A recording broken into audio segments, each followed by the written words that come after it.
Welcome to Strip Cover Look, where we squeeze the bigger picture out of literature. I'm Adrian Fort. And I'm Dalton Gentry. And we are here for part 3 of a 4-part series as we journey through The Gods Themselves by Isaac Asimov. That's right. The most ambitious writer to ever pen a novel.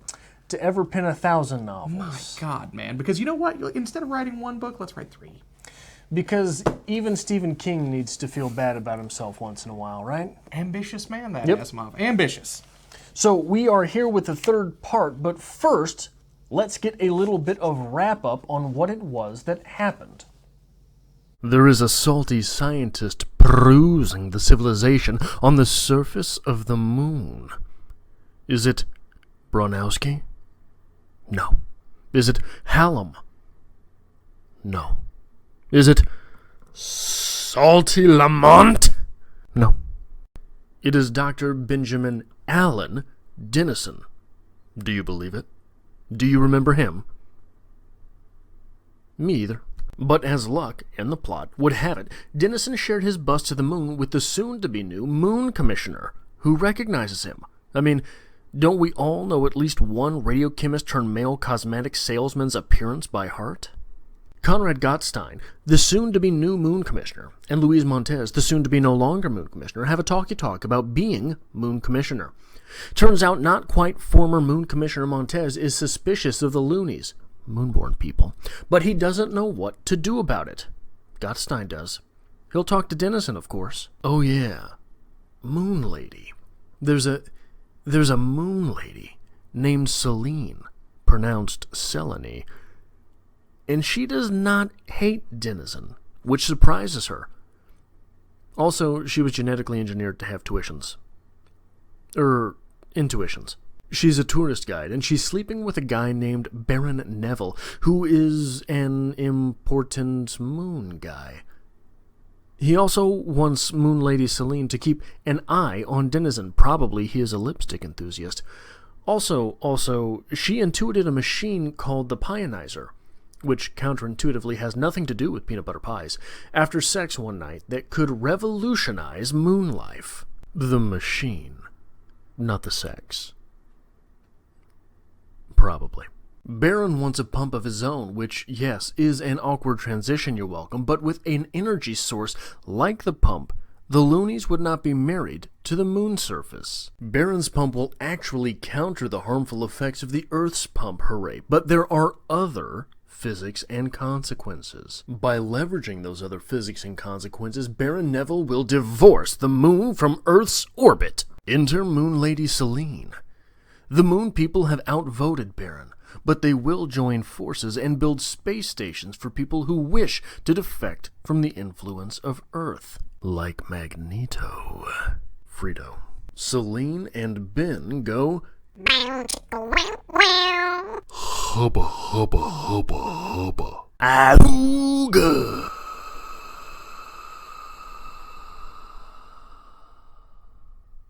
Boogada boogada boogada. Where would you like to start, Salty? What do you mean you don't know? Okay, so let's start where we started we ended last week. Okay. We were talking about, where is this book going to go? Where is this third part going to go? Yeah. And we bickered a little bit. I said it's going to be back and forth between the two universes. You said, you know what, it's going to be entirely in one. Technically, you were right. I was right. But it's not either of the universes we've been given before. Asimov said, you know what, for this third part, how about another one? No, it's in the Earth universe, but we're on the moon now. It's completely different. It's completely different. You have new characters again, basically a new species with the Lunarites. Loonies. The loonies? The loonies. It's an entirely different third part. Never once do we go back to Earth or the para-universe. Here's what I want to know, and I want you to tell me this. Why, oh why, pray tell, is this third part not about Lamont? Why was it Dennison that is on the moon and not Lamont? Because Asimov just takes whatever he wants. He's like, you know what, let's sling it. Let's just make this happen. You get a minor character from the first part becoming the major character of the third part. Your two major characters, arguably, would be Lamont and, we'll say Dua, but the combination of the triad. It never really brought back into the third part. They're there, but they're not there. We're not going to address them directly. Dua and Tritnodine are not there at all. Lamont is mentioned. Bronowski gone. Bronowski's just gone. He's nowhere. Hallam is still hated. Hated Hallam. But I really want to know what the process was behind making this something besides the comeuppance of Lamont. Okay. Why was Lamont not used here? I think that might get into a little bit of next week's discussion, which is what is the purpose of this novel? And why is this novel what it is? But Okay. it's interesting. You would assume that we would at least go back to Lamont and the original problem with the novel. But technically, we're still addressing the original problem. Yeah. So, yeah. I just, I don't know. So this third part felt a lot more like just addressing random things that we wanted to address as a writer. So, for example, where is it here? He shook his head. No, I'm alone. Even if that were not the case, Earthies are no great thrill to me. She looked at him again. He was 50-ish, and there was a weary look about him which only his bright, inquisitive eyes seemed to belie. He had an unmistakable look of an Earthman, laden down with gravity. She said Earthy is a moon expression, and not a very nice one. I'm from Earth, he said, so I can use it without offense, I hope, unless you object. What does that sound a lot like? I don't know what you're talking about, Earthy. No, it sounds a lot like the use of the N-word, right? So that is an interesting way to address that phenomenon, right? Okay. It is certainly a way with which we can address that and not cause offense, hopefully, to anyone, right? But it has nothing to do with this novel. No. Nothing really to do with this novel. It's just there. It does speak of the... So this third part, like I said, feels a lot like addressing things that may have been percolating in the back of Asimov's mind versus going ahead and finishing the mission of this novel. Okay. Because we even get on 176, so we've got basically a tinge of racism there. Okay. Between loonies and earthies, right? And we get this on 176. Any trouble today? Selene shrugged. No, very run-of-the-mill. Just the usual bit about watching them teetering along and pretending they don't hate the food and knowing they're wondering if they'll be asked to take off their clothes.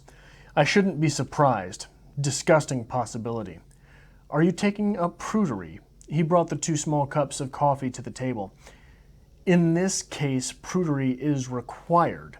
They're wrinkled, sagging, paunchy, and full of germs. I don't care what the quarantine regulations are like. They're full of germs. So these loonies really hate earthies. They do. And they see them as gross and disgusting and slovenly and... And at this point, the Lunarites have essentially developed to the point where we could argue they've become their own species. They are separate from their Earth ancestors. Well, they're not speciate. Well, I think yes. no. What? Okay, so explain why. So they have separated themselves from Earth. They now see themselves as a different type of being. They're Lunarites as opposed to Earthies. They've maintained a completely I'm just different... going to let it slide that you made up a word again. What did I make up? Appeared? Appeared. Whatever. No, it was opposed. Opposed. It should have been opposed. Same thing. They do maintain a different diet than Earthlings. It's like a plant algae kind of based diet. They are very different. We have the idea as well of genetic engineering furthering themselves from the standard human being. Right. Which I think is a big portion of what's going on in this third part. So speciation deals with whether or not 2 organisms can mate. Okay. Now, it seems it's obvious because that's how Luna Lovegood here becomes born, is between an earthy and a loony. And even in the end, we get that opportunity with her and Denison. So it's not speciation by nature, but they refuse to have actual bound chicka wow wow together, right? So They refuse. They don't do it. At the end, we do. I think we're at a point here where they have developed so far away that it's getting to the point of being an impossibility. Because Based on what? There's some risks involved with it. Based on what? The text itself, like it's even mentioned in there. No, so the risk is based on the fact that people from Earth don't have the gravity down, and they might sprain things. It might hurt someone. Yeah, along the way. it's not genetic. But we're starting to differentiate. We're going down that path. Right, We're to but the point. differentiation is not by nature; it's by whether or not we will consummate the act. I'm going to disagree. I'm saying they're getting to the point where by their current biological traits, how far they've developed into this society, it's becoming an impossibility. And I think that you're just throwing out words to try and sound like you know what you're talking about, because that's not in the book. It is in the book. It's not in the book. It is in the book. It's not in the book. Okay. Point it out. I don't know. Show me. I didn't mark it down because I didn't figure we'd argue about this. At this point, I really hope it's not in the book. That's fine. That's fine. But anyway, I think the idea of this whole genetic engineering is going to come majorly into play here, because we're kind of talking about. Let's take these as two. There's different... no book left for it to come into play. What do you mean? This is what we're going to be talking about. Oh, here. okay. You want to talk about this? I would Okay. like to talk about Okay, this. well, introduce the So- ideas correctly. Instead of calling them different species, we'll call them different civilizations. We'll meet common ground there, correct? Yeah, because what you're getting into is you're getting into real racist types of arguments. These people don't want to sleep together, therefore they're different species. That is not the... There are risks involved with them sleeping together, therefore they are getting away from that. It is not worth the risk. It's still a possibility, as we see in the end, absolutely. I will accept your premise. Anyway, genetic engineering. Earthlings have banned this, correct? Yes.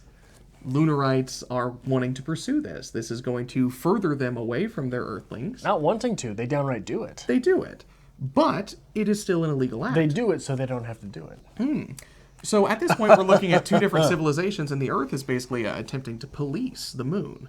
You know, saying, you know, you obviously have come from Earth, therefore Except you have our to follow commissioner. these. I think there's a lot going on with that, especially we're given this was a 1972 novel. We could talk a little bit about maybe Vietnam. It's going to be fresh. Well, here's the thing that gets me. How fresh was the moon landing? Also fair. When was the moon landing? Was it 69? 69? I believe it was 60. I should have Googled it. I'd say 65 or 69. 65. I believe it was 69. But go on with your point there. You were So what we're looking at here is we have a civilization of people who have come from Earth.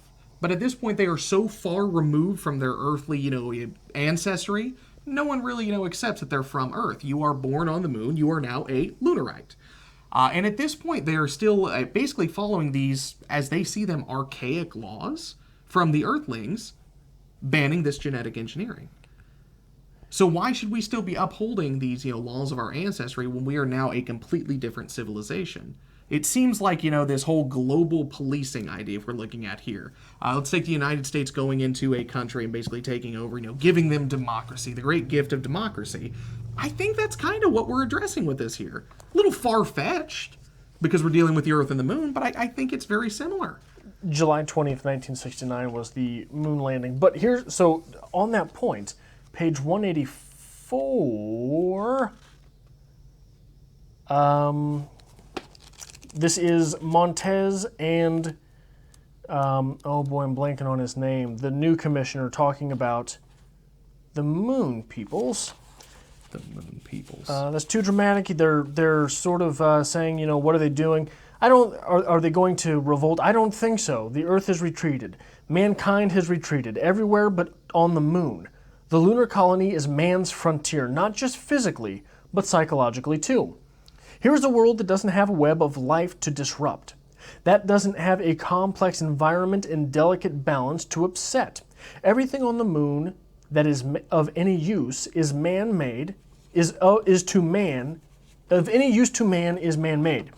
The moon is a world constructed by man from the start, and out of basics there is no past. Well, on Earth we are unmanned by our longing for a pastoral past that never really existed, and that, if it had existed, could never exist again. In some respects, much of the ecology was disrupted by the crisis. We are making do with the remnants so that we are frightened, always frightened. On the moon, there is no past to long for or dream about. There is no direction but forward. What does that sound like they're talking about? If you take that from 2100 and you move that quote back to 1650, what are they talking about? You tell me. The United States. Well, not the United States, the New World, the Americas. Okay. That was the frontier of civilization, right? So not only are we painting this, so the United States, before we were the United States, we were the colonies. We revolted from Britain. And it was the frontier, right? And there was no taxation without representation, right? Okay. That's what we were mad about it. No taxation without representation, damn it. How dare. I will throw all of your tea in the water. Don't think I won't. The thing that's interesting to me with this dynamic is that with that revolution, it was the colonies which were seen not only as the frontier, but also as the hickish people, right? Also as the dullards, Okay. the morons that we just sent to the colonies. We are the British Empire. Why would you leave the empire? Why would you leave, the go homeland? Right. So here, it is the moon, the frontier, which are the smug people. It is the frontier that are looking down on the dullards of the old world and saying, we're better than you. We could do better. You're full of germs. We have this delineation almost everywhere, depending on who it is doing the looking. In the United States today, a lot of this, we're the smug people who eat the terrible food. That sounds a lot like California. Fair. It sounds a lot like the Northeast. But the idiots who are all fat and old looking and pudgy and downtrodden, the that's Midwest, us. baby. That's us. That's good stuff. Right? That's us, and it's the South. Okay. So everywhere you go, you have these separations. And it's not just here. It's not just with, so it's in Canada. There, where do you live in Canada? Do you live away from civilization? East or west. Nobody Yeah. likes the middle. Right. There's a lot of this in China. And that's just the ones I know about. I mean, I'm sure it's all over. But here it is sort of backwards to how you normally get it. Here it is the frontier, which is the ultra-civilized Okay. and the better than. Okay. I also think, bringing up the moon landing, it's a good point as well. This would have been 3 years out from the moon landing. I would argue that Asimov was probably rolling around some ideas for this novel, if not writing it already. I imagine there's a whole lot of rolling going on with Asimov. There's a lot of rolling with Asimov. That's fair. But no, that's actually a good point, because at that point in time, we didn't really know where this was going. And he just said, hey, baby, I'm taking it out. We're going to make it a 200 thing. years. We're going to make it a thing. But the idea of, colonizing the moon, the final frontier, that's actually a really good point to bring up here. It would have been something that's on a lot of people's mind. Well, so speaking into your previous point before that whole thing there, Okay. there is a bit of jingoistic paranoia about the paradimension, right? Okay. They are using us. They know that they're sucking the goodness out of this universe and they're going to blow us all to hell. They know that they're exploiting us and they don't care about our well-being. Did you pick up on that? I agree with so, that, yeah. So there are several characters here who believe that the para-universe is exploiting us. And it grows. So in the first part, before we ever get to the parallel universe, in the first part, the paramen are sort of played off as ignorant to the trouble. Okay. Until that very end where we get the, no, it's bad, it's bad, it's bad, you got to shut it down message. Okay. In the third part here, there is that growing paranoia. So you've got not only the frontier and old world dynamic, But you also have a jingoistic paranoia, which turns out to be well-founded because they are exploiting this. The parallel universe is exploiting this universe. Fair enough. And they don't care. In fact, they know they have to keep it going. Okay. I'm going to cough here in a second. I just want you to be aware of that. Anyway, are you going any more? Did your cough just have a prologue? Yes. I've never known any. I've known Like there was a that, tickle in my throat. I've known I people need to cough. who warn you before they sneeze. Pardon me, I'm going to cough. It's that superiority complex. We're just talking that what it about is? I just want to drop that. Is that what it is? We get, again, though, another theme here of sexuality. The idea of the, Lunarites and the Earthies coming together, maybe creating. Or one coming before the other. Either or. We get where we're going with that. And that was a major theme in our last part here, the idea of the sexuality between the triad. Yeah, and there's even so one thing I kept wanting it to come full circle, but it never did. We have a Dua here with an intuitive person, and we have an Odin here with Dennison, but we never really get the Trit. That's fair. I wouldn't say Neville's the Trit, because Neville basically is just like, you know what, we mole people. We could be the mole people, and it's fine. Right. But he does have the same energy as Trit, right? Okay. He has the very controlling and jealous, domineering energy that Trit does. And I say Selene with Dua is a great pairing because Selene's an intuitionist, I believe it is, which is basically superhuman. Right. So she has those abilities, which is fine. and intuits emotions as well. Yes. So And then you've got the mansplaining. you gotta have it in the relationship. It's fine. It's fine. But it is another theme that continues to come forward.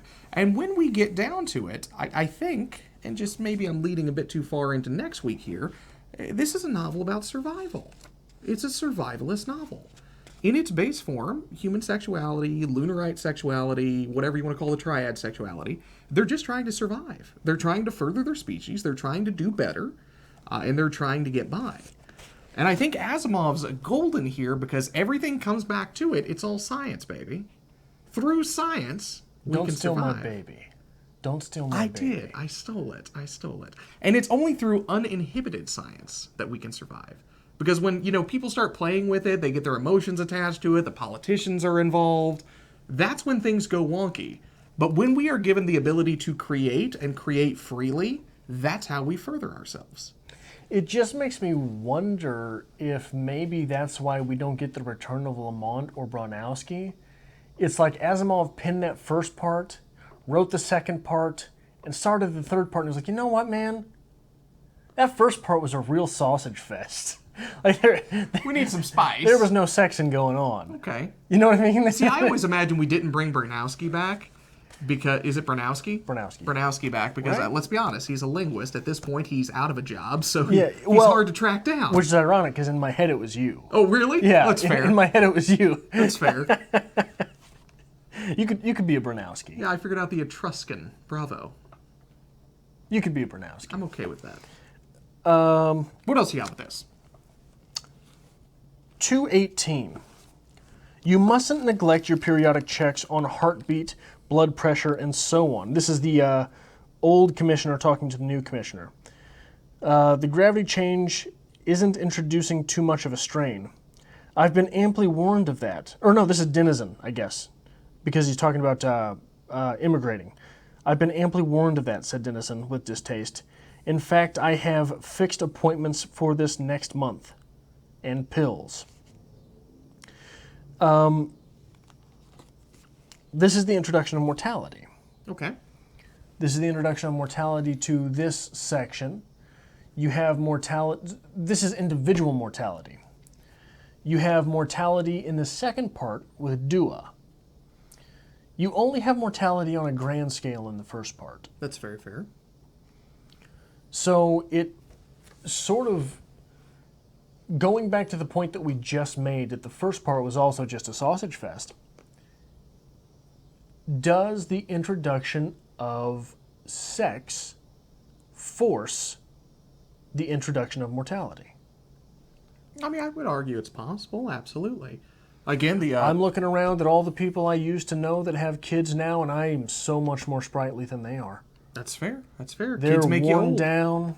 I can't have kids because I'll just fade out of existence at this point. I can't get any older. There's no way. But that's a point. I think that kind of couples with what I just said, though, is the idea of the introducing of sex to these last two parts here.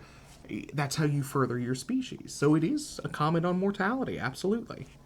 I don't know really where I want to go from here. If we're just talking about the third part, I feel like everything else I want to say I need to save for next week. I think the ending to this, the idea of Celine and Dennison getting together is fine. I'm okay with it. But the whole idea of these, like, interstellar spaceships, essentially, that's how we're going to be using this energy. Like, we're not going to move the moon because that's just too far. But you know what? Space travel. That's a good idea. Why not? I'm okay with it. It works, but I would have liked a little bit more to it than just be like, all right, we could do that. That's a good idea. Let's make a baby. That's what it feels like. What's wrong? I know. I don't. I'm waiting for your point. I don't like it. You don't like it? Yeah, if we're going to talk about the ending of this book, this is the ending of the book. This is part 3. I don't like it. But what don't you like about it? It just seemed like it still feels like a loose end to me. We got away the idea of, like, moving the moon. You're kicking the bad guy off the planet. How does it feel like a loose end? Loose end. I don't like it. Again, maybe it was because we were leading into this expecting, maybe he's going to blow up the Earth. Maybe he's going to do something dramatic. But it's like, you know what? Space travel. And everybody just kind of sits around there like, Space travel. space travel. Space travel? Space travel. Space travel. We're in. Let's wrap this up. That's how it worked, and I didn't like it. Yeah, the ending is abrupt. If I can make one small point before we get to that. On page 246, you know that prudery is the only other side of prurience. The words are even on the same page of the dictionary. Dictionaries. How quaint. So you didn't like that? No. Okay. Mainly because I've come to the conclusion, doing this for 3 years now, that every ending of every book I don't like. Yeah, I sort of, yeah. The past couple books I've read, I sort of realized breaking them down in this fashion really, really puts a microscope on the fact that I hate the way books end. Yeah. And maybe, I'm coming to the realization this might be one of my flaws as a writer. I can never finish writing a novel because I don't have the screw it in me, right? Mm-hmm. Like at some point, Asimov had to have sat back. Asimov had to have sat back and just said, screw it, I'm going to send him off on a space station. That's exactly what it feels like. Spaceships. And I don't have that in me. At some point, I'm like, I like if to imagine, anybody ever reads this, they're going to be really mad at me. I like to imagine this was going to be a 4-part novel, but it got to, he finished out the 3rd part, and he's like, no, I'm done. I'm not making another world up. This is too much. Spaceships, it's over. It's sci-fi. No one's going to read it anyway. And it feels almost like he didn't even get that far. Or, no, I suppose that's wrong. He got a step further than that. He finished part 3, was going to do part 4, and said, well, I've got another book to do. Send it out. No one will ever know. This was a good week. We're moving on. I had a hell of a weekend. I'm not a fan of that. I really am not. Anything else you want to say about this? There's a lot more that I think is better suited for the review itself. When did you know that there was something else afoot? Something else afoot? Yeah, that the loonies were actually plotting something else. I'm not sure if I could really pinpoint it, to be honest. For me, it was 229, and I think it's or 229 into 230, and I think it's a really good bit of writing. I hope there was someone else to answer your questions. Oh yes, he was an Emmy too. Come to think of it, maybe that explains Dr. Neville's attitude toward the electron pump. What do you mean? Well, Dennison leaned back and kicked his legs up alternatively, watching them rise and fall slowly with a certain lazy pleasure. Hey, that's not bad. Look, Selene. What I mean is that Neville is so intent on developing a pump station on the moon when the solar batteries are so adequate for the job. We couldn't use solar batteries on Earth where the sun is never and unfailing and prolonged as bright as radiant in all wavelengths. There's not a single planetary body in the solar system, no body of any size, that is more suitable for the use of the batteries than the moon is. Even Mercury is too hot. But the use does tie you to the surface. And if you don't like the surface, Celine rose to her feet and stood up. All right, Ben, you've rested enough. Up, up. He struggled to his feet and said a pump station, however, would mean that no lunarite would ever have to come out on the surface if he didn't want to. Uphill we go, Ben. That's when I first knew, oh, well, Celine is a little bit different than we've even been sold. Definitely doesn't like the mole people, though. Yeah. Nobody likes the mole people. Well, she's more than happy to send them out on a space station. That's fair. That's fair. Get rid of them. Enter Celine. That's what we should do with the real mole people. They do exist, but we'll get to that another day. So if you like this kind of thing, make sure you hit the subscribe button down below. Leave us a comment as well, letting us know what you thought about the ending of this. And if you would like to join us next week, we will have a full review, rating, literary analysis, recommendations, everything next week for The Gods Themselves by Isaac Asimov. And as always, if you'd like to help us create more great content like this here on Strip Cover Lit, there's a link, as always, to our new and updated Patreon to be found in the description below. Dalton's writing poetry again.